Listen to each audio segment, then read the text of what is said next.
The Queens of Spice podcast is created for adult audiences only. Our show contains cursing, vulgar content, dark humor, descriptions of sexual acts and desires, and is not suitable for listeners under the age of 18. Some episodes also contain themes which may be triggering for listeners. Please take care of yourself. Extrude for me, my husband. Please extrude your penis for my wet panties.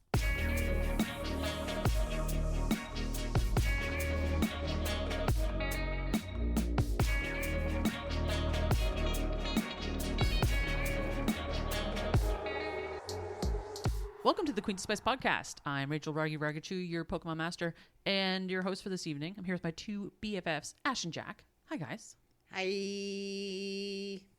Hello. How's it how going? Are you? Oh, you know, I'm doing not too bad, Jack. Thank you.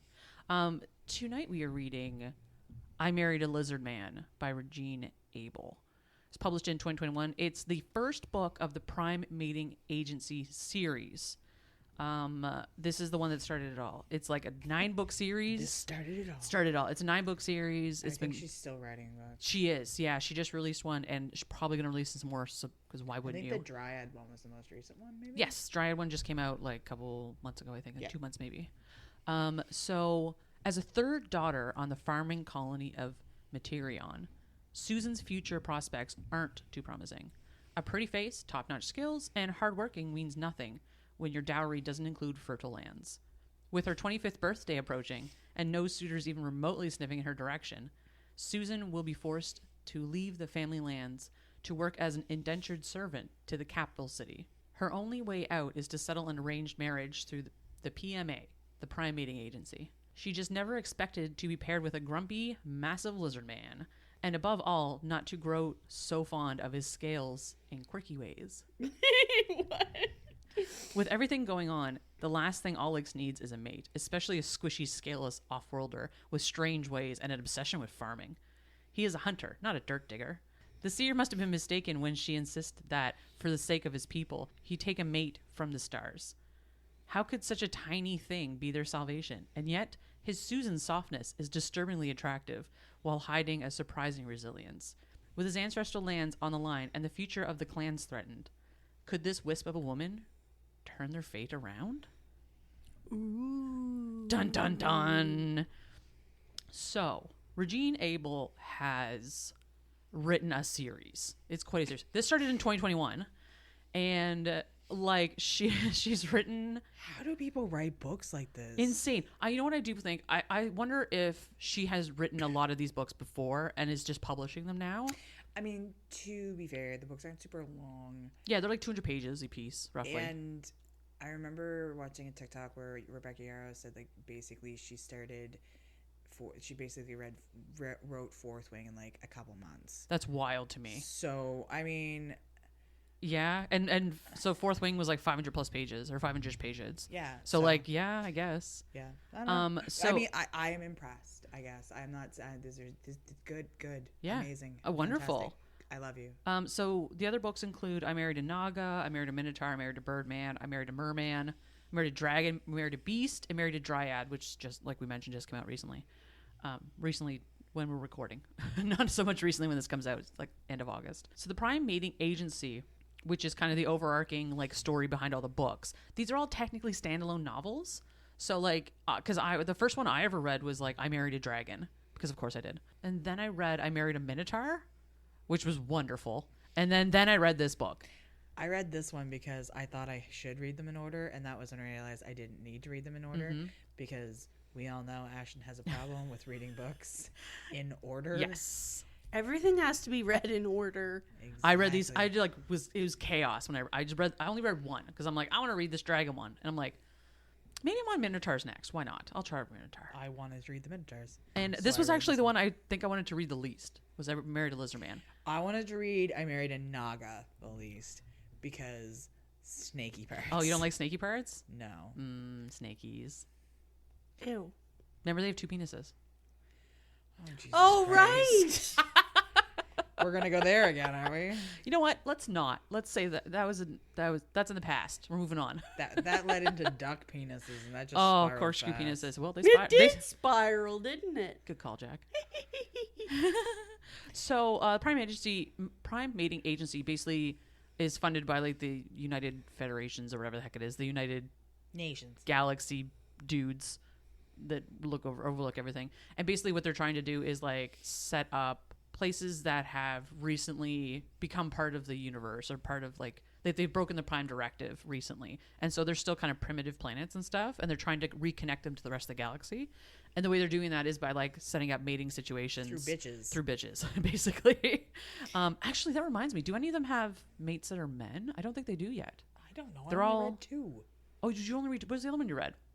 The Minotaur. Oh, I literally just said I read this one so that I could read the Minotaur. But the Naga was second. I know, and then I realized I didn't have to read them in order. Okay. And So then you I just stopped at 2. Yeah, because I Fair. can't remember. Something else came up. That's legit. Stuff always comes up. I know. I mean, stuff came up in this book too.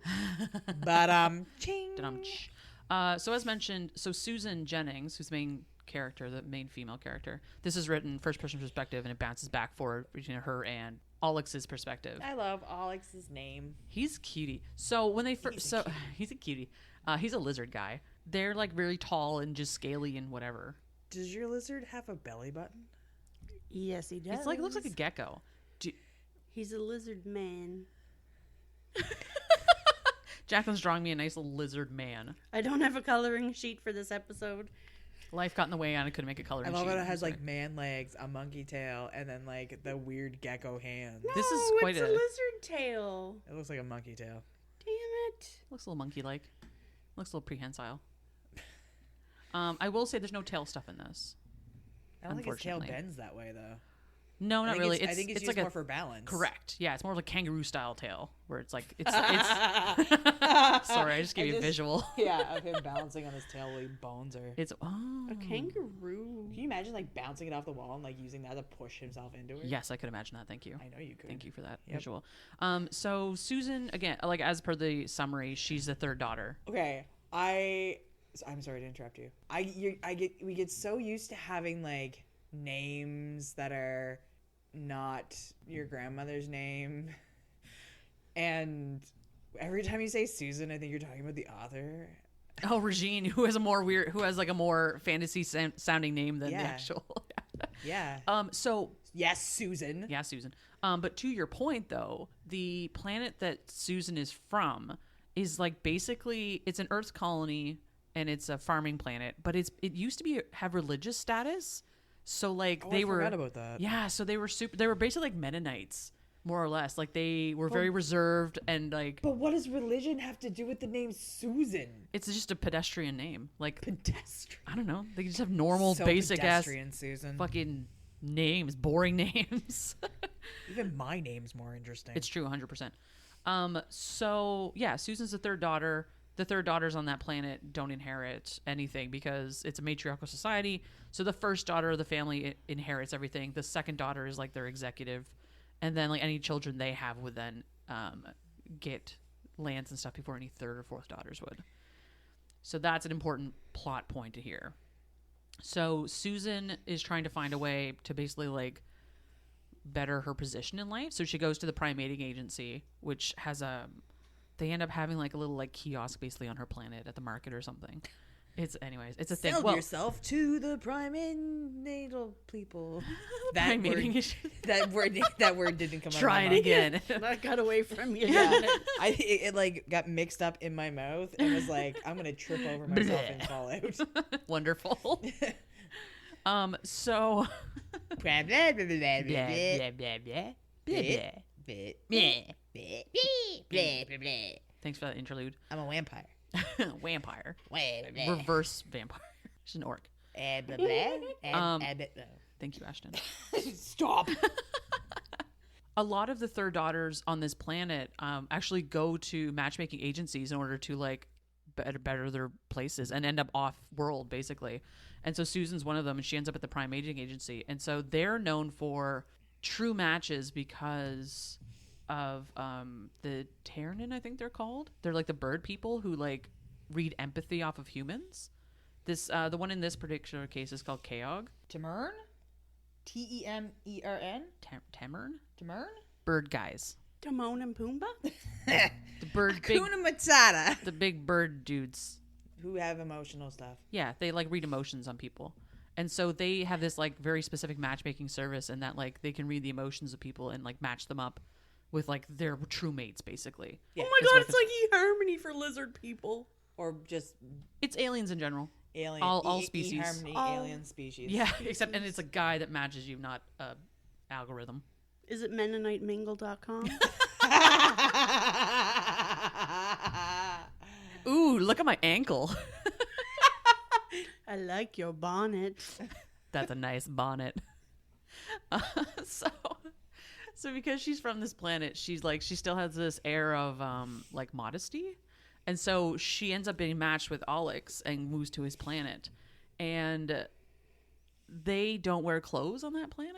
Yeah, because all of their stuff is internal. Well, they're lizard people. Like they have scales and stuff that protect them, and like yeah, all of their organs are internal. They don't really like the women, especially like don't have very pronounced like breasts and stuff like that human women would. Well, and like their penises are internal. Yes, all of their stuff is innies. That was my point. And then they come outies when they're happy.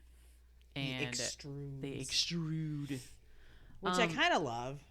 I mean, it's slowly becoming one of my more favorite things. It was like that monster book that I read where I was like, you know, the monster series where it was like, ooh, what kind of penis do they have now? And like when they extrude.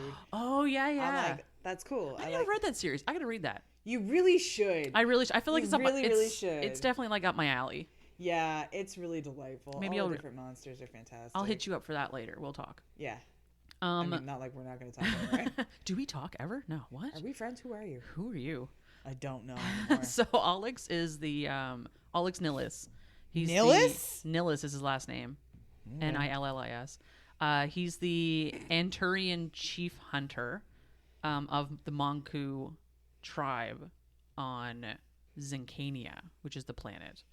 And then his mother, Ymir, his sister, Luped, and then the seer, who was like, hey, you need to marry lady. You need to marry a lady from the stars.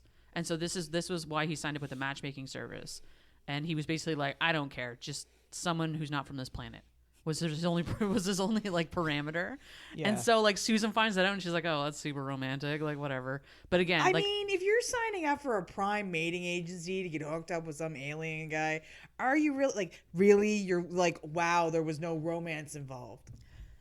So and this is interesting because the way this plays out, it very much feels akin to like arranged marriages, really. Where like they kind of don't really know each other, but then they're like forced together and they're like, whatever. Forced but then proximity. Well, but then so forced proximity, obviously. Obvi. But they end up like growing together and loving each other in their own particular way and like being best friends first and this stuff. So like it's very interesting how it progresses, especially where they're like, you're a weird fleshy creature and I'm a weird scaly man, and like this is strange. But Olix is such a great character in that like he reflects so heavily upon things. You're a weird fleshy creature. I am a weird fleshy creature. Thank you. I'm a weird scaly creature. Okay. With cold blood.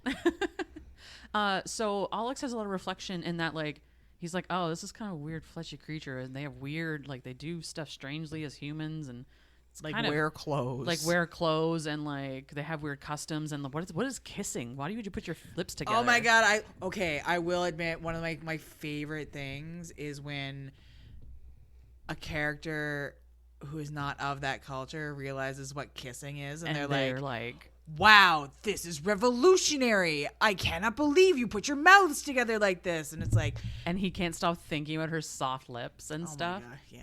Kissing is kind of weird, though. I don't like kissing. Well, it's very interesting. So the way it plays out in this book too is that she has to like kind of tell these people about the customs of humans, and it's so funny to sit there and like break clothes. It down. Well, but kissing is one too, because she at one point she kisses Luped on the cheek, and Luped's like.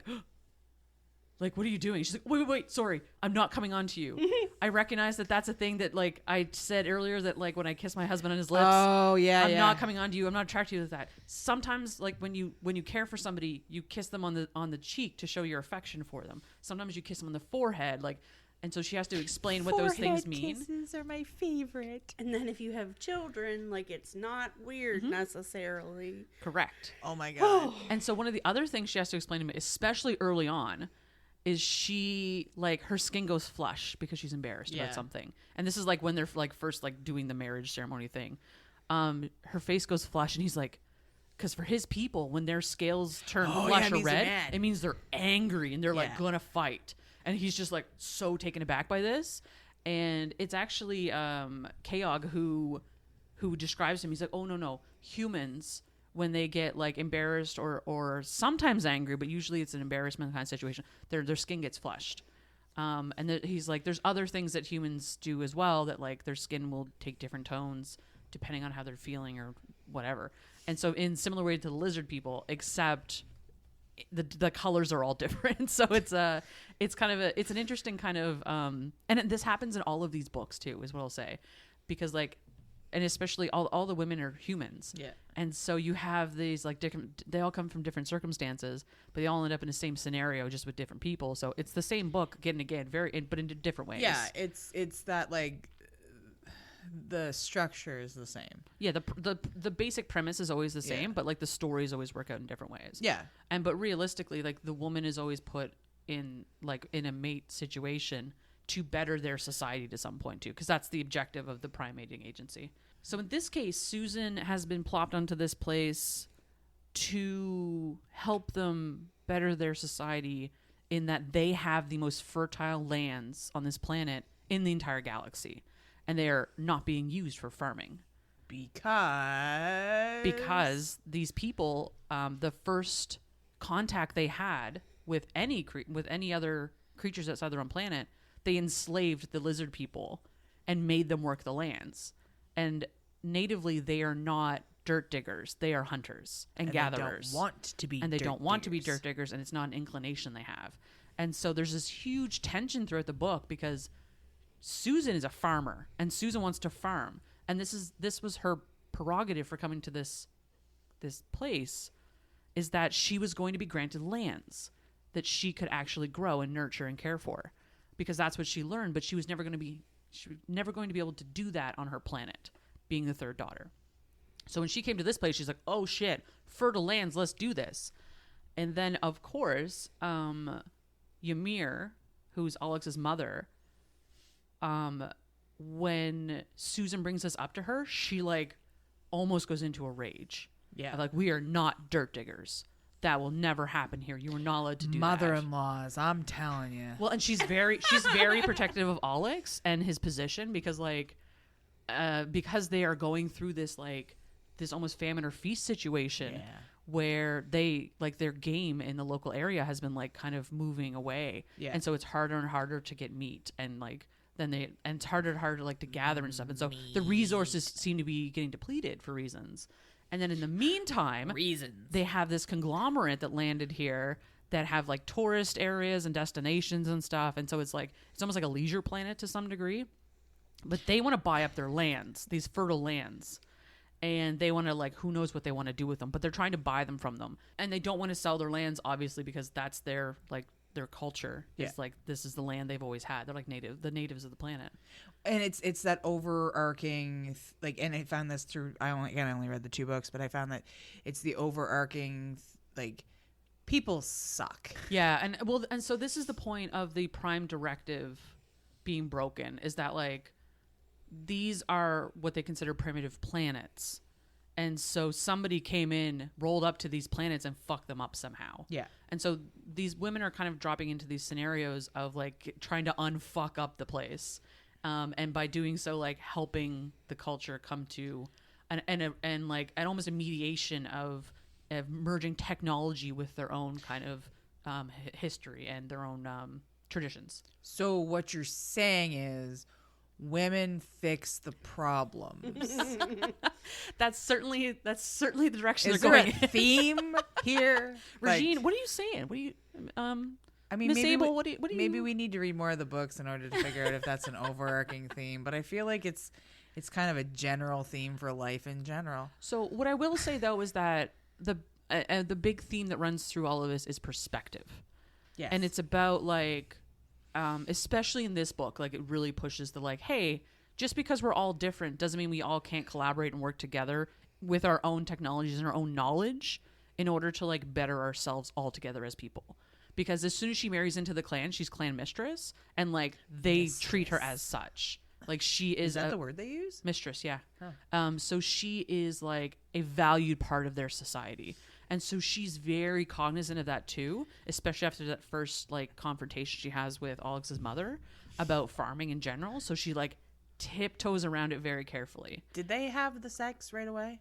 Yes, they did. So they had the mating ceremony at his, was it Monku, where they have like it's a whole ceremony. They say stuff in their native language, and there's like a palm read or something, and yeah, because that's a thing. They have to consummate their marriage in order for it to be like official, a legally binding thing. Because they have the human marriage ceremony to register them, and then they have like their native ceremony as well usually.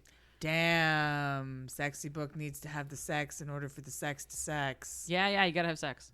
Sex. The seer is the one that performs the native marriage in this case. Molzeg. And they like have this reed that they run over their body as part of the thing. And they're binding them together and they're holding hands while this is happening. And Molzeg doesn't know how fragile humans are. Because like lizards, like you can just like whack them, whatever, they're fine. But like You can cut their tail off and it fucking grows back. sometimes, yeah. I don't think you should do that to Olix, though. I don't know. They don't really touch on that subject in this. Molzeg whacks Susan with the reed, and she's like, "Oh God!" and lets go one of his hands, and it's like this big to do of like, "Oh my God, you can't break the circle during the ceremony, or it's like really bad." And then Molzeg twists it, or not twists it, but like interprets it at like, well, she was still holding really tight with her left hand, and your left hand is your binding hand, and your right hand's like loose, but she came back to him, and it's like they interpret it to be like, oh, you're gonna have a lot of strife and a lot of like turmoil in your marriage, but it's going because to be strong. I hit you with something. Yeah, because I hit you with a reed wrong. But again, they're like very kind of primitive people. Not that that's a primitive not like thing, but like they're very... hitting people and it being painful. Such a primitive concept. Ouch.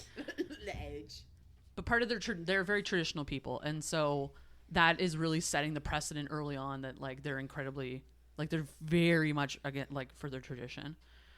So to that point, they have smexy times that night, and she's never had smexy times before. She's a virgin. I gotta love this. Okay, she's a virgin. She's a virgin, and so she explains two things she has to explain to him because they don't do it in his culture. One is foreplay. Because they just like, I'll just throw that bitch up against the wall and rail her. They're like all self-lubricating. They just go to town. Yeah, so they don't have. Yeah, because they extrude, and like the women, like the female lizard people, like self-lubricate, and it's all closed off and whatever. And so it's like wham bam, thank you, ma'am. I mean, we self-lubricate to a point, but not to that level, right? But generally, like foreplay is the point she's trying to make to him because she's not, and she's not super turned on. Believe me, because she's like, weird Lizardman. This is not doing it for me. Where's his penis? He's naked. Where's his penis? Oh, there's his penis. Oh, I see. So she explains foreplay to him, and I love this part of the book where it has the dual perspective. Yeah. Because when Olix talks about foreplay in his sections, it's spelled Fourplay. Yeah. Because that's the phonetic sounding of it. Yeah. And she also explains about her hymen. Which is clever. Oh, it's so clever. She explains about her hymen, and that is spelled out HIGH space MAN. Like hyman. Yeah, it's very funny. I was like, good call, Regine. Well done. Smart. I love that kind of detail. Anyway, so she explains these, and she's like, listen, like when you do that, like there's going to be some bleeding. Just don't panic. He's like, why is there going to be bleeding? Why are you bleeding? And then she explains to him that like, oh, I'm from this like culture where you save yourself for marriage, and your husband is the only person who should ever be allowed to touch you in that way. And so it's this thing that I'm gifting to my husband that I'm saving for him. And he takes that as this like huge grand gesture, that this is this like massive thing that his mate, this very unique gift his mate is giving him. And so when he breaks her hymen and she bleeds on the towel or whatever, he takes that towel away and like puts it somewhere. That's a falsehood though. Your hymen doesn't break. Listen, what I will say about this, I can. on Goodreads, Regine actually commented back on somebody who made that exact comment on her book. Interesting. And, Go on. And so she went down through I'm not going to go through the entire detail, but she's like, I did this research. Here's what I found. Here's this information and all this other stuff. And she's like, I would like to know exactly what it is that you do not agree with about this, and I will address it. And so, like, she dead ass went to bat for herself about, like... I'm going to have to read that because the person, the people who have been like, no, because I read it in a fan fiction. And I was like, oh my God, so hot, like priest and blah, blah, blah. And they're like, no, we're nurses. We're like, that's a falsehood. So I would like to... And give me that, please. Oh, no, totally. Not to argue, like, not arguing with you. I would like to read her... Yeah, and Regine, actually, she even cites her own, like, experience with it, too.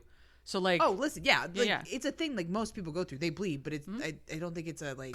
And here's what I'll say. At the end of that description that she's had, she did say, yes, this is a part of fiction. I did have to exaggerate a little bit to meet the plot. Everybody does. Right. And so, anyway... This is a big part of the book in this regard, where it's like, so the next day after they're doing whatever, the next day she wakes up and goes out to see what everyone's doing, and they're all like crafters and artisans and stuff, and then you have your hunters and your gatherers. So like they're a very like well diverse culture, and they have like their play dates and all this stuff. Play dates, play days, DAYS. Oh, okay. So Olix comes up to her after she has this conversation with his mother about farming and stuff, and they whatever, but then Olix comes up to her and he's like proud as a fucking cat, and she's about to talk to him about something. She's like, wait a second, what are you wearing? And he has turned the towel that had her blood onto it, has turned it into like adornment for himself. No. And he made a special dagger. The handle is like made out of that blood on that towel, like, and he seals it all so it's like never going to tarnish or anything. And Doesn't it's like he have it in his like weird tentacle hair too, or something. I think he made little beads or something for his hair. He had to get another craftsperson to make them for him. And so he's like so proud, and she's like, like kind of embarrassed, but he's like, well, yeah, but like, and all of the other clans people are so jealous because I have such a unique gift from my mate, and they will never have that. And it's like this, it's such a fucking moment. Quick, make his mate bleed. We want it too. Oh my God. Anyway, but it's like, it's such a, like, it's so interesting that like the way they took that, like the way Regine wrote that in that, it's this like great honor that he's been gifted because it's like, cute. It's adorable. I love it so much. He's definitely that like grumpy, but, they're incredibly optimistic. Puppy. Oh, he's a golden retriever. Yeah, that one. For sure. Just love, and so like a lot of their clan are very accepting of those things too, and it's like, yeah, they might be off-put about stuff at first, but like they end up like warming up to a lot of stuff, especially when it has to do with Susan, because they all like really like her. Until she starts farming. Okay. Fucking Susan and her farming. So she starts doing she gets Jacqueline move of me. It I'm was sorry. yeah, that was totally, you were channeling Jacqueline. Thanks, I wasn't paying attention. So they end up doing like Olix takes her on a tour or whatever, and he shows her like the lands that they have nearby, and there's all these outbuildings. There's a couple like big barns basically, and she's like, oh my gosh, like, can I use these barns? And he's like, well, yeah, of course. She's like, because I want to like, and so she explains to him about how farming is her thing, and you know, they have the back and forth about like, well, we don't do farming here and people will be really upset, and she's like, I recognize that, but like, you have to realize that this is my culture and this is why I'm here. And like she explains to it about like they have this root that they eat with everything, and Beetroot. It's not, I don't know what it has a name, but anyway, she equates it to potatoes, and she's like, how would you like, I can't have a potato.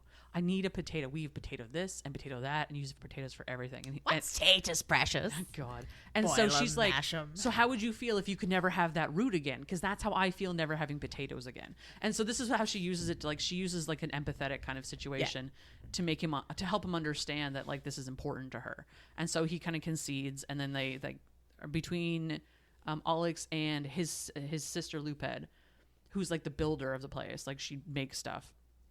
And she's been studying about making stuff. She's very open-minded, and her whole philosophy is like, as long as you're not undermining my brother, I will help you with anything you want. And she's a very supportive like sister-in-law in that regard. And so she helps Susan like put together this barn that has like propagating stuff going on for seedlings, and like helps her set up these shelves to put like seedlings and stuff on, and then like builds these like mushroom bags to hang from the ceiling and stuff. And so there's like all, and eventually Susan goes to like till the soil, And when she's finally like goes outside and starts tilling the soil, all the townspeople are like nervous because they're like, oh my god, she's gonna start playing in the dirt. What the fuck is going on? And there's like there's the anxiety is real and like it's palpable. And this is like over a couple weeks, I should mention. But all she does is like set up this machine and go beep beep boop boop beep, and it goes and tills all the soil for her. Like crazy human playing in the soil again. So it's like they understand is like kind of the primitive version of farming, but she is like a modern farmer who looks after the lands and who rotates soil and that kind of stuff, and is really like all about best practices. And she uses technology to like help her with those best practices, but like she doesn't roll around in the dirt and dig shit up. Like she so seldom actually interacts with the dirt in these ways that like they read it completely different. She's not interacting with the dirt. She's not interacting with dirt really. And so like there's other clans people notice this and they're like, okay, well, it's not that bad, I guess. And so they kind of let her do her thing. In the meantime, she gets told about they do like weekly markets kind of at the tourist shops area, like near the landing pads and all that stuff. And she's like, oh, that's kind of cool. Like maybe I'll try and develop something for that. And then she ends up doing like some research, and in the meantime, Olix and the other hunters like go off and do their big hunt. It takes like 3 weeks or something. They'll be away. And she's so lonely. She's super sad and lonely. She's so lonely. But so Keog always gifts the women something as like a marriage gift. And what he had gifted her, Susan, was this big chest of seedlings and seeds. Yeah. And one of the seeds that he included was this super rare berry that was like, that's weird. Oh, I was like, I'm pretty sure there's a berry thing that comes up eventually. Yeah. But then I was like, maybe I'm thinking something else. You got it. So he gifts her the seeds for this really weird berry. And she's like, that's oddly specific. And she looks it up. A lot of it is like stuff from her homeland and like stuff that would never clear custom is the way she phrased it. She's like, you got to pass customs because whatever. And my dowry of seeds. That's literally it. It's a dowry of seeds from the prime mating agency. And so she's like, what are these weird seeds? And she looks them up and she's like, oh, there's these seeds for these berries. And these berries are like near and dear to this very specific species hearts. And that species are very rich and they are very well off and they like flaunting their wealth. And they just so happen to love vacationing on this planet and these vacation resorts. And so she puts it all together and she's like, oh, Keog, you sneaky boy. You're trying to like coax me in a direction to help these people. And so she grows these berries, and they only take like 2 weeks to grow. She grows these berries along with all like, and so in the meantime, like all the town, like the clans people put together their wares and like their jewelry and their, like all the things they're going to sell at this market. Like the authentic native things that they'll sell at this market to like the tourists and stuff. And so she grows these berries, and she takes the fresh berries off to market the same morning that Olix returns with the rest of the hunters, and they're like, they kind of have an okay hunt. It's not fantastic. So like the tone is kind of like down at the beginning of the day, and they go to market, and she has these berries, and she does this really interesting marketing situation. Do you remember about it? Yeah. So she incentivizes them to buy like a flat of berries basically. And if they buy a flat of berries, she'll give them a token for a discount at one of the artisans shops that are nearby here, like with the rest of the goods and services. So it ends up that like these super ultra rich people, because again, they have to flaunt their wealth. They just like sell her out of berries. She makes like something like 35,000 credits or some obscene number, a huge amount of money for them basically. And then she ends up paying like, for the coupons or the tokens, she pays the rest of the artisans the difference. But they themselves have made so much more money than any of the markets before that it basically like saves their clans from having to sell their lands for like a couple months. So because there's a whole thing too where because it's a touristy area, they're basically selling knockoff versions of, and doesn't she point out like, yes, you can buy it for cheaper, but it's not authentic. Okay, so this is where she really, really wrangles in his mother, Ymir. Yummy. Oh, she's yummy mommy. Woof. Yummy to mommy. So, lizard mommy. Lizard mom. So Susan points out to one of these, like, one of the the fancy hoity-toity races, that the necklace she's wearing is a knockoff. And she's like, what do you mean? Like affronted, because like they would never buy the cheapest thing they could get. Like that's just not what they would do. And so she shows her how the native, like the lizard people's necklaces work, where they can match the color of what they're wearing. And it's like a heat sensor thing where they change the colors of the beads. Mood rings. It's dead ass like mood rings almost. It's like the 90s all over again. And so like this is what the authentic things do, but the cheap knockoffs don't do that. And they're like, oh my gosh, well we need the authentic ones then, and we would have to like we're never buying the cheap knockoff again. That's terrible badness, like awful. And so they like buy the artisans out of a bunch of shit. Yeah, and so because the people who are selling the cheap knockoffs are also the people who are trying to buy the land. Conglomerate. Because they're not nice people. And this comes up later too. This is like a selling point later on in the book. Dollar store. It's dollar store knockoffs. Dollar store if Dollar Store were trying to run a planet. Yeah. Walmart. Leisure Planet. A leisure planet. Target. I thought you said Leisure World because that used to be a Leisure place. World. Yeah. It was a place that sold RVs. Was it? Yeah. I thought it was a craft store in the mall. Leisure World? Maybe. It was. They sell RVs. There was one off the highway. Anyway, not important. But so they do incredibly well at this market. And so they go back, and she like starts like that night they have communal meals. So they like, oh yeah, yeah. So like as a whole community, they have dinner together basically every night. And so she makes them this like salad using some of the lettuce and the spinach she has, and like some of the like other herbs and spices that she grew. But then she also picks them some mushrooms. Some of the mushrooms she was growing. Oh yeah. And prepares the mushrooms using some of their spices. Rachel and stuff. hated it. I don't like it, but whatever. But they're like enamored with it. Like they're obsessed with these mushrooms, and they're like, "Oh my god, you grew these?" And she's like, "Yeah." And some of the other clans from the other areas are there because of the hunt was just over, and so they're like, "Your mate just grew all of this food in weeks." Shrooms. Like, well, anyway, but like, but like all of even the food outside, like all the lettuce and the spinach and all that stuff, like she grew this in a matter of weeks, and like it's going to sustain your entire clan for ages, and it's like replenishable, and she can continue doing it. So they're really like, a lot of them are looking at the farming now, being like, oh shit, this could save our species. Dirt digging not so bad. But at the same time, they're still like, dirt digging bad, can't do dirt digging. But like your mate can do whatever she wants, that's fine. And so they're like, it's like they resolve to be okay with it. Well, we'll just make her do all the work. She's a woman. Woof. At least. Anyway, so they have this big meal, whatever. It's wonderful. It's lovely. Now that her husband's back, he was gone for like 3 weeks, and they just like they bone a bunch all night. So the next day she wakes up, she's kind of like resolved to, because they're like, oh my god, you were so successful, you did so great, we're celebrating you, whatever. And she's like, but I wanted this for you guys. Yeah, I wanted this for you.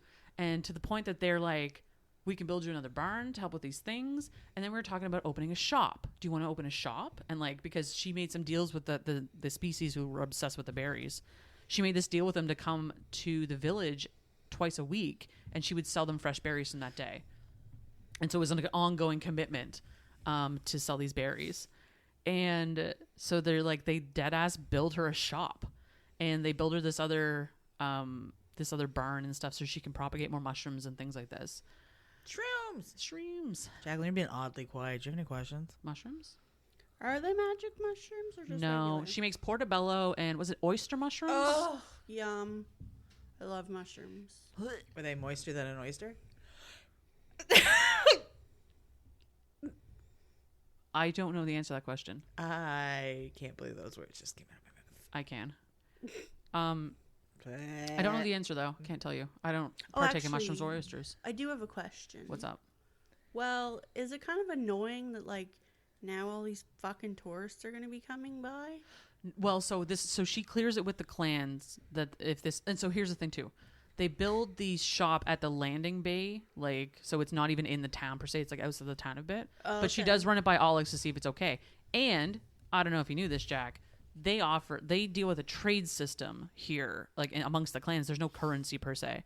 And so a lot of them end up trading and doing stuff so that they can carry things at the shop, like of their own stuff. And so like it ends up being like an artisan shop almost. And like eventually they make preserves, and like she trades stuff for jars and lids and that kind of stuff. And so it becomes this like whole like commerce situation where they can like actually sell to people. Right. Can I make friends over her husband? I just want to sell them my stuff. And maybe sell them some of your stuff. That's basically it. So then we get to kind of the conflict that is going on with the conglomerate. What a name. Well, that's just what they call it, the conglomerate. Yeah. Oh, they actually call it that? Yeah. Yeah. Oh, I thought you guys were just calling No, it that's dead. That's what they call it. I don't think it has an actual name. It's just called the The conglomerate. conglomerate. Yeah, it's very ominous. Hilarious. Very what? Ominous. Oh, ominous. I thought you said office. And I was like, oh, okay. Not really. So they're like her and Olix are out riding their weird creature dudes. They drive around. They're like Yeah, I they're like forget about rhino things. I don't know what they are. Anyway, Is creatures. there pictures of them in the book? Rhino buffalo dudes, according to my notes. Yeah, they're rhino buffalo dudes. And But not centaur-esque. they're not centaur-esque. No, they're very much like creatures with horns and tusks. One and would shit. assume when you wrote the word rhino buffalo dudes. Oh yeah, sorry. I should have been clearer That they about that. might That's fair. be Mm-hmm. They're not Centaurian. dudes. Yeah, I just use the word dudes for everything. I know. It's also non-gender specific when I use it. Usually. What's up, Okay, dudes? let me rephrase. Rhino buffalo folk. Sure. Thank you. And The conglomerate. so they're out riding the buffalo dudes. Folk. Yeehaw! Buffalo folks. And they get like a comm to come back to the town from Luped. And so they rush back to the town and there's this guy there. And he like shuttled in and he wants to talk to Susan and Olix. Quick, get Susan! Well, like specifically because in the meantime, they had launched a lawsuit against the conglomerate for selling knockoff materials of the same stuff that they would sell. So they're basically infringing on like the native species Copyright. ability. Yeah, it's copyright. They're infringing upon the native species ability to sell their own merchandise because as part of like the the galaxy human dudes that deal with everything. What are they called? The World Bank. Very close to that. They're like the governing body, basically. They're like the governing body that looks after all the planets and their wellness. And so they have like those lawyers, like they contacted their lawyers and went through. Joe Biden. Sure. They went through like all of the legalese in order to file this complaint.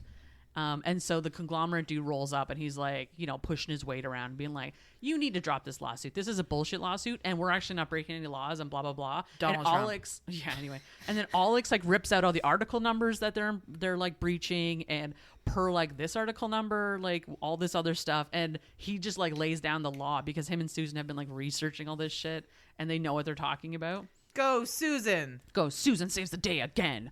And so that guy, and then Olix at the end, he's like, you should probably get off my lands before I make you get off my lands. And you are never welcome back here again. Like a kangaroo. Like he's going, balance he's on my gonna tail and kick you in the chest. kick him chest and then eat him.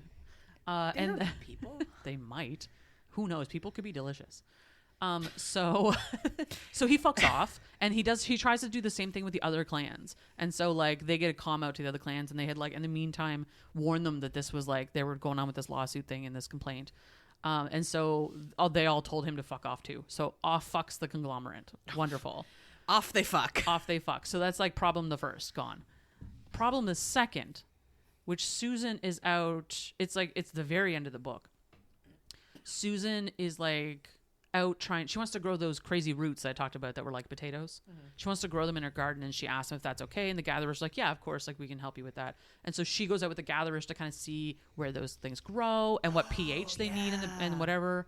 And so when she's out there, the gatherers are like, they're picking up roots and stuff and showing her how to do it. And then they get further and further into the forest where they're gathering.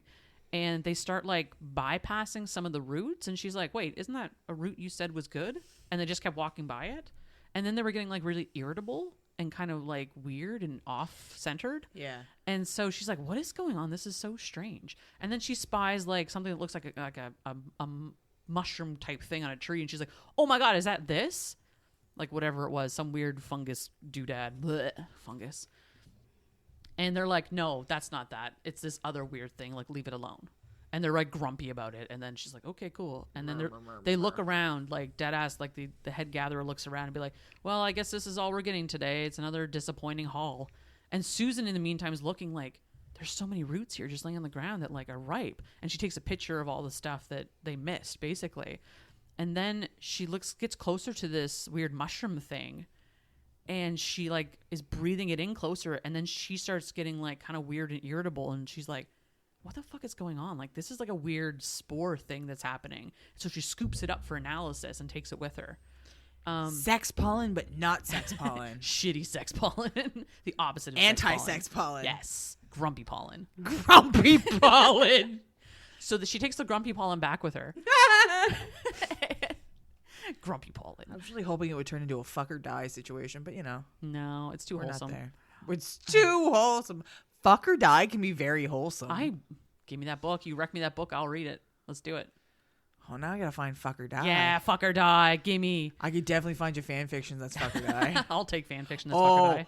I know the perfect one that's fuck or die and wholesome. Oh, I got it for you, bitch. Send it to me. I'm going to. Okay, so she takes this back to Olix and everyone and like, hey, I think this spore thing is fucking with your people.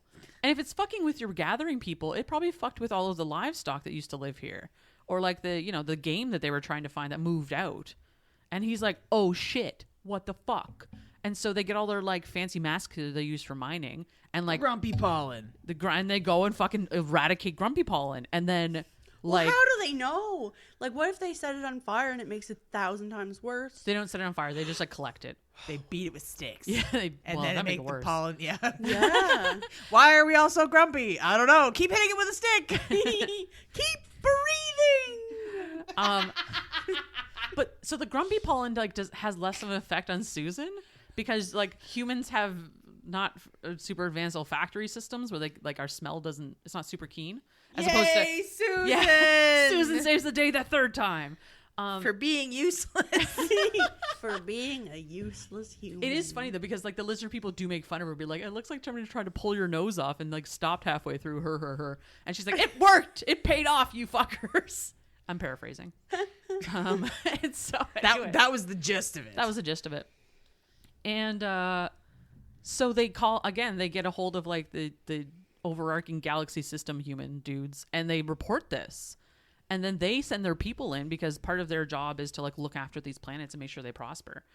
And so they send their dudes in to eradicate all of this, and it takes months to eradicate it all, and get rid of it all. And then eventually like the game starts coming back and the small animals and stuff return and like, saves their society. So Susan saves the day 3 times. Now, Susan then saves the day a fucking 4th time because this is like saves the day a 4th. This is like the happiest of happy endings, of course. Get it, girl. So one of the things they didn't want to do was farm. Okay. And so she's like, how the hell, like, because she mentioned to the conglomerate when they were talking about like buying the lands, and she's like, you just want to buy the lands to destroy them. You don't care about the lands. If you had come to us with a reasonable deal about like renting the lands and farming them, you would be held to this standard where you have to like not exploit the native population. And you don't want to do that. You just want to buy them and exploit them. And so this had like kind of triggered something in her brain to be like, wait a second, we could just rent the lands out to people who actually want to farm them. And who else would she knows who are intelligent, who know what they're talking about with farming, and who care about the land are the 3rd daughters of the fucking planet she's from. More bitches. So she literally Because they're useless as fuck at everything else. That's right. But they're really good at farming and they want to farm. And so they end up like hiring all of these people, these 3rd daughters from the planet, and bring them to their planet and pay them a very good wage. And they basically become another pantry planet, like in the galaxy.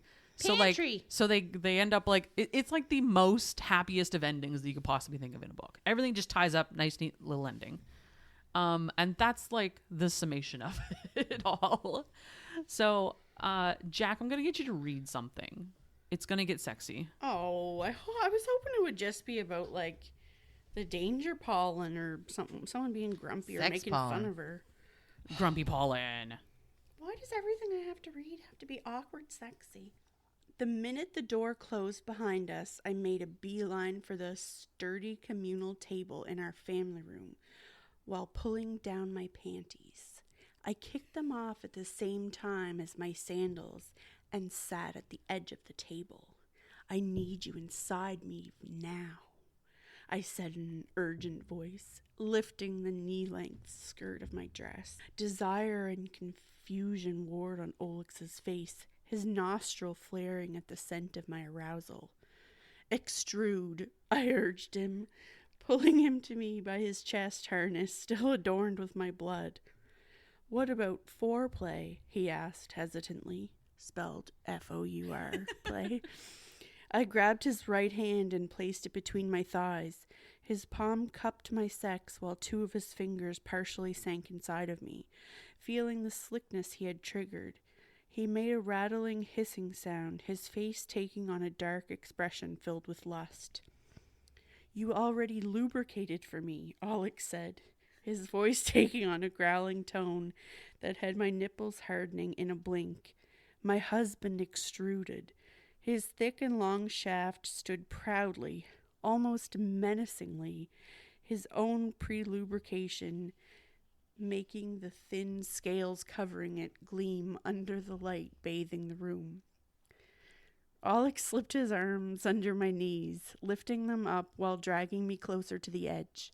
I gasped, slapping a hand on top of the table for support while the other settled under his quills to rest on his nape. Olix pushed himself inside me quickly, not savagely, but with noticeably less patience and care than previously.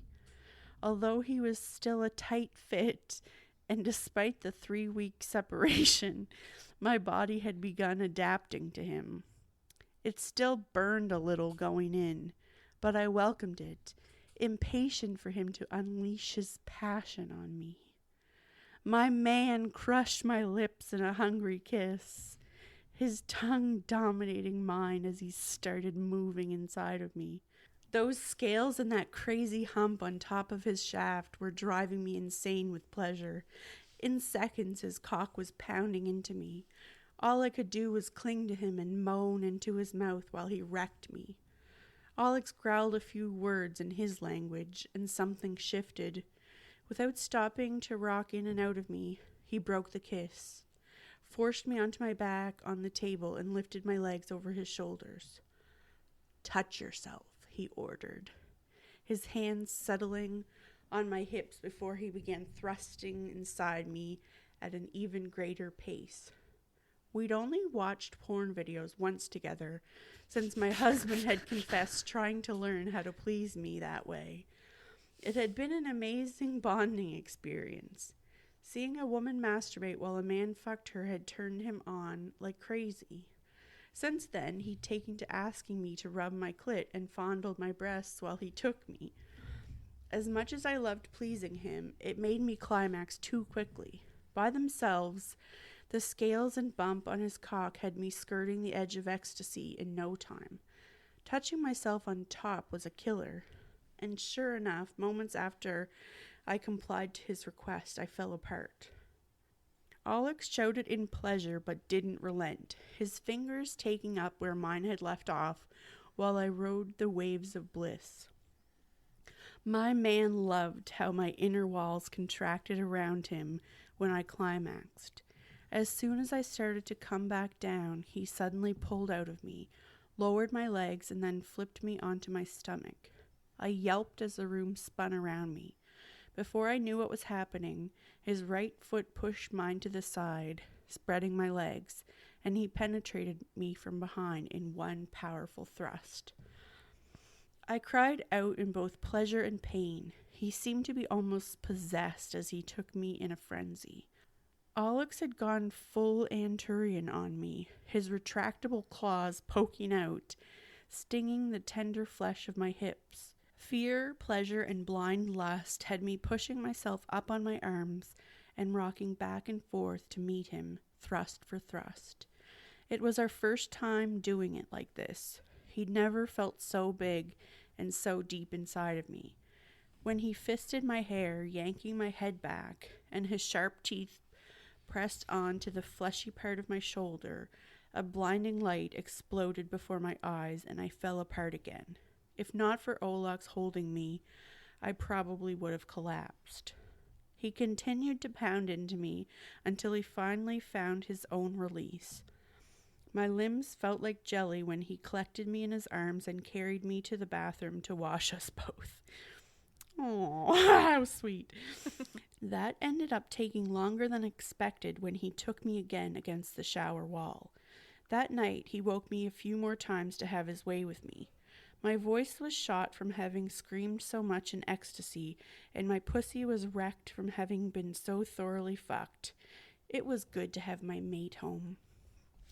Thanks for that, Jack. It was good to have my mate home. One of my favorite things about this is Olix didn't really like do a lot of research about humans, and then he was quietly doing research by himself, like after they did it a couple times. Watching porn. And so one of the things he did was watch porn. I forgot about that. And then that's when he learned how to like French kiss. And then she's like, "Where did you learn that?" And he's like, "I've been watching videos." And she's like, "What videos?" And he's like, "I think it's called pornography." And she's like, "No!" Next time we have to watch it together because there's some stuff there that's just a no-go. And he's like, "Yeah, there's some stuff that seems very upsetting." She's like, "Yeah, don't ever put anything in my butt, for example." And he's like, "That seems like a waste. Why would you do that?" That seems like, do not waste the seed. It's very practical. It's Do not interesting. waste the seed. Well, I mean, it's basically the mindset. Yeah. They do end up having a kid in the epilogue, I believe. And they call it, do you remember what they call it? It's like an anagram of Keog's name. It's like Gecko, Geyko, I think. And it's funny because she explains to him that like it's a little lizard from planet Earth, and he's like, yeah. that solidifies it. Then it's very Oh my funny. God. It's adorable. So that brings us to the end of the book. Let's rate this on mushrooms. Oh. How about like 8 portobello mushrooms? I love how you're like, let's rate it on one of the things that I hate the most in the world. Yeah, I mean, that's fair. Sometimes I can't win everyone. So, Jack, how many portobello mushrooms do you think this takes? Out of 8. Yep. I'm gonna go with 4 and an oyster mushroom. Okay. It's like 4.5-ish. Like 4 and 5/8 or so. Okay, cool. Are they cooked? The portobellos are cooked with garlic butter, yes. The other one has freshly been picked by Susan herself. Well, thank you for that, Jack. It's a good assessment. I'm gonna give it a 6, I think. Because what I'll say about this, it's a good book. It's a great series. But like it's not like anything fantastical. There's not a lot of twists and turns and like stuff that goes on. It's a pretty straightforward book. I do really appreciate how Regine writes the characters slightly different because Olix is like a very straightforward person and she writes him as a very straightforward thinker. And so he's very like technical about stuff. And then Susan's a little bit more like kind of natural, I would say. So that was kind of interesting. It just like the reading contrast was kind of nice. And like all the subtleties she puts in and like the human dynamic stuff versus like learning their cultures and stuff is really cool. But it's just like, it's like this book's okay. Like it's all right. Spelling of foreplay and yeah, that kind I of like those thing. little details and stuff. But like, I don't know. I wasn't like blown away by this book, like just reading it. It doesn't make you like necessarily want to go out and read all of the other ones, but if you wanted just kind of a read that It's an easy read. yeah, if It's you just quick, wanted, it's easy, if you it's- wanted a quick filler book, It's in and out. You can, and here's my thing too. It's like you can read one of these books, put it down for a couple months, and go read another one. Yeah, later. yeah, yeah, that's like what I mean. you do not need to continue these books like bam, bam, right after. they're like, great filler books. very good filler Like if you're books. just like I'm not really sure what I want to read next. I just want something easy and simple and like and they're quick. I Like don't it's have to think it's too like a hard 3 about hour it. read. Yeah. Yeah. So I think a 6 out of 8. I think that's reasonable. I don't even like mushrooms, but here we are. Ash, what do you think? I want to say obviously I'm on the same mindset because I agreed with you on the I don't want to say simplicity of it, like, and admittedly I like a little bit more substance to my stuff. My brain just stopped working. I like substance, but my brain doesn't have any right now. Is that what you're trying to say? Yeah, listen. Gotcha. we all know what's going on with Ashton right now. Ashton's having a rough go. Ashton's After that birthday episode, it was all downhill from there. Fourth Wing just wrecked her. Yeah. And my body wrecked me too. Like a 5. Wait, we rated it at 8? Mm-hmm. Yeah, like a 4 or 5. Like it was like, I'm not rushing out to read more, but I would pick up another one and be content. I just, like, if I was just like, I just want something quick and easy. No, that's not fair.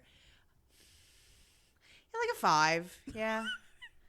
Reasonable I don't 5. know if you've ever been this indecisive before. Well, it's not a bad but the book. thing, it doesn't. This book does not evoke big feelings. Yeah. I think that's what it is, and it's like as a romance book, especially, it doesn't. Yeah. Because like there isn't like a nice, cute kind of undertone going on, but like there's no big feelings here. And like the characters, I liked the characters, but I wasn't like, oh my god, I love this character. Well, how can you really love a character named Susan? Tough but fair. I mean, Olix is an interesting name. I could have loved him, but I didn't like love him. Yeah. Yeah, but that's because you can't see his penis because it's on the inside. If you just let Extrude for me, my husband. Please extrude your penis for my wet panties. extrude for me. Okay, so solid 5. That's reasonable. I think it's a good assessment for this type of book. I said this before when we were rating. I always feel bad when we're rating because it's like I want to like hype my like MO in life is to hype people up, and I feel bad. I feel like I'm not hyping people up when I give it a 5 out of 8. But I mean, I guess I'm not giving it a 2 out of 8. Well, but at the same time, like we chose this book to cover for a reason. Yeah. And it was because like not everyone wants a big feels romance book. I do. Yeah, and sometimes I don't. And so like having books like this, like Yeah. I'm especially one of the books I'm going to talk about in a second. Some of the books I want to read is like I just want some dumb shit to read. Yeah, and I'm like I want to cry. You want to cry. And so like I am perfectly okay with this level of book being like, I just want someone to fucking Minotaur right now, and I'm gonna go read that. Do you know what I mean? I just want to escape life for a minute. Seriously. And I don't want to really. Yeah. Feel I want to go out anything. for sushi and be abducted by aliens. Fucking right.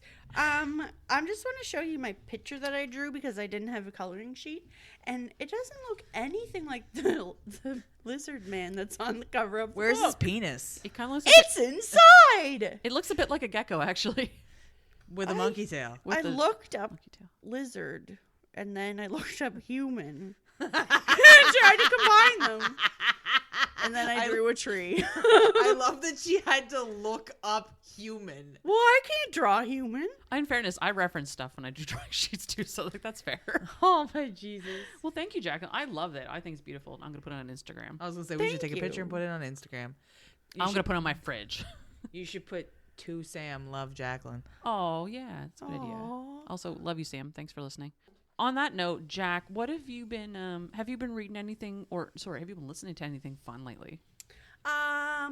No. Still recommending Who Shat on the floor of at my wedding though.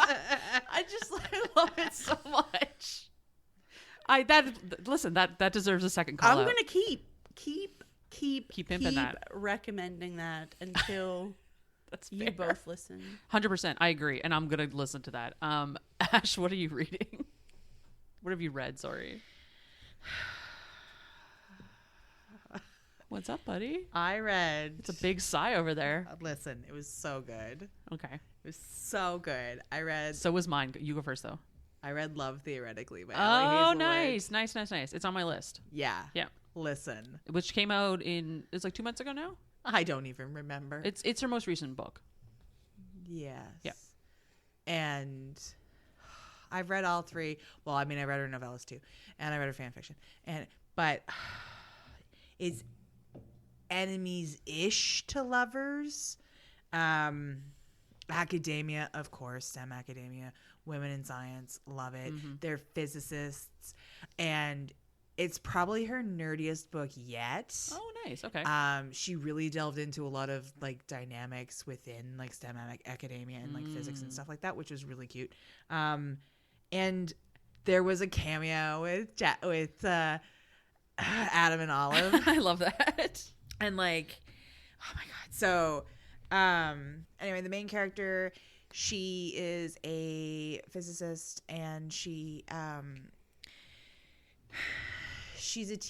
teaching, and she's basically she wants to get this job, but she's also fake dating, and there's so many layers to this. And so she applies for this job, and she gets the interview, and she's up against somebody else, and it's a whole thing. And then she realizes one of the guys that works at the school is the guy that she fake dates brother. And he's like, "You're not a librarian." What do you mean fake dates? Like catfishes? Or No, she's just pretending to her family and friends that she's dating someone? she like is part of this agency where like people can sign up to like use her as like it basically like a call girl, but like as a date. Okay. Yeah. And like It's like a rent a girlfriend. Yes. Yeah. Okay. Exactly. I love that. Exactly. And like she doesn't talk about the reason behind. Anyway, it's really delightful. And so she has met this guy Jack, and she finds Jack attractive, and but she also thinks Jack hates her. So anyway, so she's applied for this job. She's blah blah blah, whatever that, all of the things. And so she's told that this guy, Jonathan Smith Turner, works there, and he is this guy that like. So there's two types of physicists. There's theoretical and there's experimental. And she is a theoretical, he is an experimental, and he supposedly hates theoretical physicists because it's a whole thing. Drama. Yeah. So when he was younger, he wrote an article and submitted it to a paper, and it was basically all bullshit, and it basically discredited a lot of like theoretical physics and caused this huge fucking uproar. And that's based on a true story, which is fucking brilliant. Also, Elsie's character has type 1 diabetic, which I think is awesome because, again, representation and stuff like that. And like it's not just one of those things that's glazed over. Like there's this really cute scene where they're at a party and he's like, "Here, have some almond nuts of some kind," and she's like, "Oh, he's like, because you probably need some carbs," and she's like, "Oh, you're gonna owe your friend some nuts," and he's like, "Yeah, haha, whatever." And then as she leaves, she's like, "And thanks, I owe you some nuts," and she's like, "No nuts in this household." So he brought her carb friendly. Oh my god! And then at one point he's giving her hot chocolate, and he's like, "Here, do you need to know the carb ratio on this?" And like with I was like, It's too cute. I love it. it is so fucking cute. And so like they have to navigate like their like working relationship and then their like relationship, and I have to say, Jack Smith's supremacy. If I had to rate the 3 Allie Hazelwood MMCs, Jack, Adam, and then Levi. Wow. Jack, there is a point, guys, because she's constantly like, one of the things he observes about her is like she's constantly adapting to like what people want her to be. So he's like, "Well, what do you want?" And so when they're like, "Oh, like, are they dating, whatever," he's like, "We're not having sex. Like, I'm not having sex with you." And she's like, "Oh, okay." And so things progress, and he's like, "I'm not having sex with you." She's like, "I get that you don't want to have sex with me." He's like, "No." And so his whole thing is like, he wants it to be what she wants, not because she thinks that he wants. And he's like, "I need you to tell me how to make you come." And he is like, it is like, sir, on so many levels. Like, It's another thing where it's like, why are these decent guys making us like, "Oh, it's so wonderful," when it should just be real life? Come on. He is so like, it's one of those like, Communication's really hot. oh, listen, It's just really hot. It's just really fucking hot. Like- And so is bringing someone nuts because they might get hungry. Seriously. well, it's not like just because she might- forethought? The forethought. yeah, and it's not just because she might get hungry. It's because literally her body is going Yeah. to stop producing shit. So cute. And like, She's gonna get low blood sugar. And Yeah. she's gonna need Yeah, and she'll pass something. out, and it's not good. and there's all these like extra little like little parts of it, like, oh my god, Like it's, day-to-day cuteness stuff. well, not even that. It's just like you find out about his mom and like her like professor that she worked. Anyway, all of this stuff happens, and like her roommate is super like quirky. She has a hedgehog named Hedgie, and they are both rented girlfriends together, and like That's so fun. they're like, oh my god, and she's like, and she's It's just they're super quirky. They're super fun characters. They're super sweet characters. That's Allie's MO. Yeah, She writes like cute, quirky characters. but also smart characters. Oh, for like sure. Physicists, like badass, Like genius lady women. physicists. Yeah. So cool. And then oh my god, yeah. Like I don't like this is my favorite Ellie Hazelwood to date. Nice. And I mean, considering Adam Carlson is based on Adam Driver, Yeah, right. The fact that I'm it's saying, fiction, yeah. and Jack Smith is blonde. I never go for the blonde characters. He does have tattoos though. Hell yeah. They play Go. That's wild. They play Go. They have like Go parties and are like, read the book. Yeah. Read the It's- book. I'm gonna. Thank you for that review. So cute. We loved it. 10 out of 10. Loved it.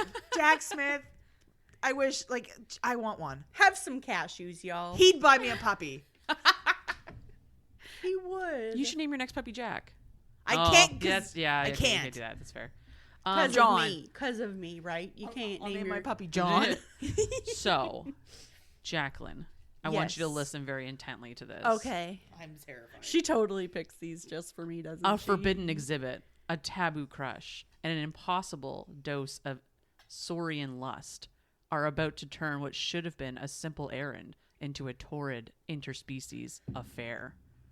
The quaint, quirky little town of Fossil Falls has more buried beneath the surface than the famous namesake. A huge secret lies in wait behind charming storefronts, hotels, and a prestigious museum.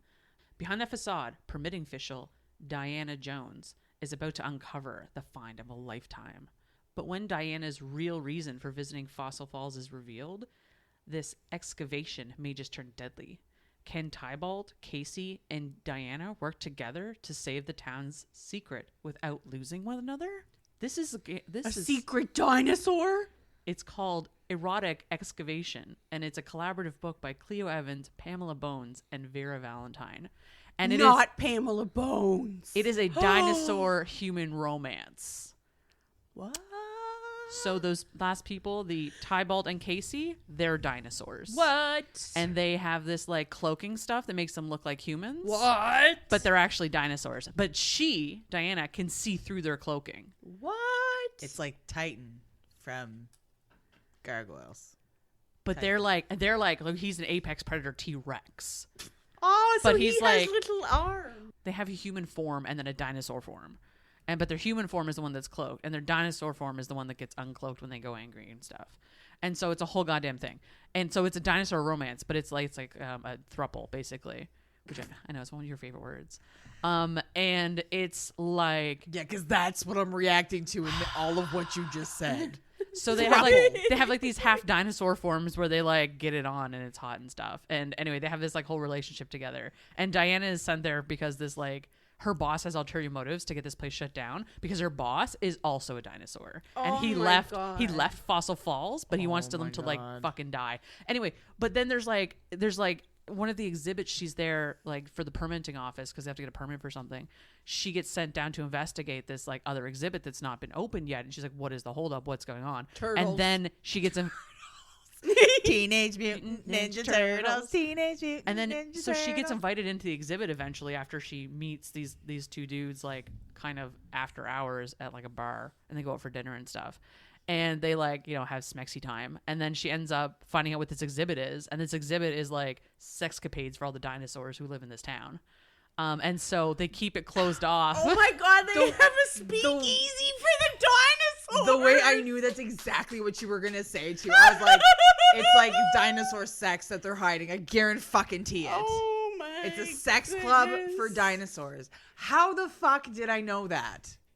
How the fuck did I intuit that was gonna come out of your fucking mouth? Because that makes no goddamn sense. Because you know Rachel, and you know these crazy ass books that you two read. What else could it have possibly been besides else could it have turtles? been? That was my idea. That was a good guess. I'm not gonna lie. Turtles. It was turtles adjacent. Yeah. So like basically, and so this is part of a series. It's the first book. It's called Erotic Excavation again by Cleo Evans, Pamela Bones, and Vera Valentine. And it's trash. It's just trash.